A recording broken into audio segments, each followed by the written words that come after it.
Hey guys, this is Anirban from the Tennis Wizard. So today I want to cover again one often asked question: rating versus the rankings. So rating, for example, the UTR, right? The Universal Tennis Rating, that's a rating. The WTN, the World Tennis Number, which is a product of the ITF, the International Tennis Federation. So that's a rating.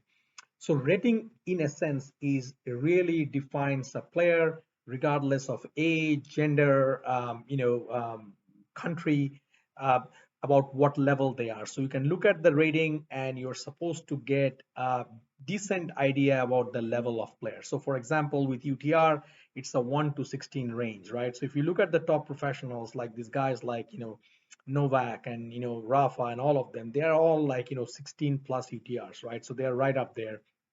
And then maybe if you have a challenger level players, they are really like high 15, right? Like some maybe low 16, very few maybe 14, 14 and change, right? So those are kind of so you get the range of those players.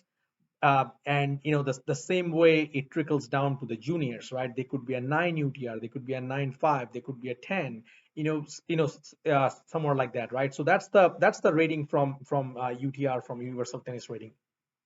Similarly, if you look at WTN, which is a new product, so obviously you have to see how accurate it is. Uh, Here it's a little bit different. Here 40 is the beginner and 1 is the professional. So if you're around 18, that means you're sort of kind of halfway through between a professional and a beginner. So you're probably a high level amateur. So things like that, right? So that's your rating. Ranking, on the other hand, are very defined, right? You play certain tournaments, you're trying to get, first of all, you have to understand what ranking are you trying to get. Are you trying to get ranked, in your own country? So for example, in the US, are you trying to get ranked by the USTA, right? Like the USTA National Ranking under 18s. Very precise. You play all these tournaments and you're accumulating points based on wins on certain categories of tournaments. Same way, if you're trying to play in India, you're playing the AITA ranking tournaments, right? So those are very defined.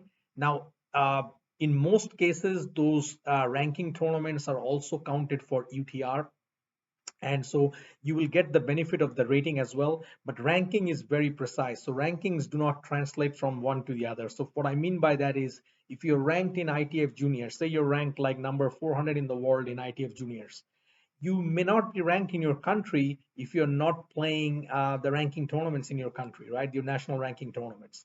But with the with the rating systems, ideally, whether you're playing within your country, you're playing non-sanctioned tournaments, you're playing ITF, you should be in one pool, and it gives somebody a general idea. And I'd like to emphasize on the fact, general idea about where your level is. So hopefully that clarifies some questions between what a rating is versus what a ranking is. Thank you.